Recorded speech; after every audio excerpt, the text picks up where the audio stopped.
the wind that carried him. There was once a young man named Daniel who lived in a small coastal town. From childhood, he dreamed of becoming an artist.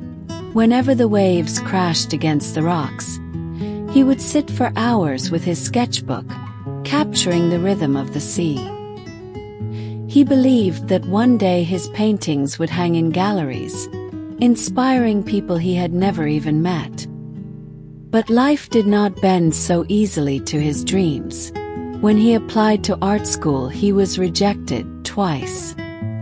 His father, a fisherman hardened by years of storms, told him sternly, "Dreams don't feed a family." The townspeople, practical and blunt, shook their heads whenever Daniel mentioned his art. "You're wasting your time," they said. Hurt but not broken, Daniel tried to sell his work at the local market.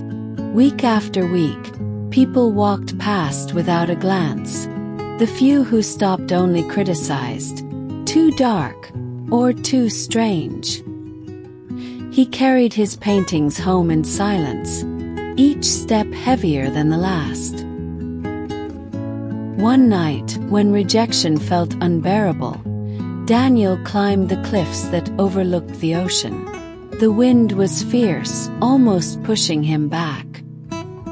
He stood there with tears in his eyes and whispered, "Why does everything resist me? Why is the world against me?" As he watched the sky, he noticed something remarkable. A flock of seabirds rose from the cliffs, beating their wings strongly against the headwind. Instead of being dragged down, they soared higher. The harder the wind pushed, the more powerful their flight became. The image struck Daniel deeply. He thought, maybe resistance is not meant to stop me. Maybe it is meant to lift me. The next morning, he returned to his canvas with a new vision. He painted not just the beauty of the ocean but also its rage, its storms, its unforgiving power. His art began to carry truth, the struggle of life, the weight of rejection, the courage of persistence. Though people still criticized, a few began to pause, moved by the honesty in his work. Months later, a traveler from the city passed through the town.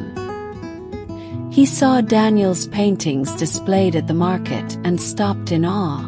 "These belong in a gallery," he said. And soon Daniel's work found its way into the city, where people recognized the depth born from struggle. Years passed, and Daniel's name grew. He became known not only for his talent but for the story behind his art, the story of a young man who turned resistance into strength. Looking back, Daniel realized that if everything had been easy, he might never have painted with such truth. The rejection, the criticism, the loneliness, all of it had been the very wind that lifted him higher. So when young artists came to him for advice, he would smile gently and tell them, "When everything seems to be against you, remember that airplanes take off against the wind, not with it."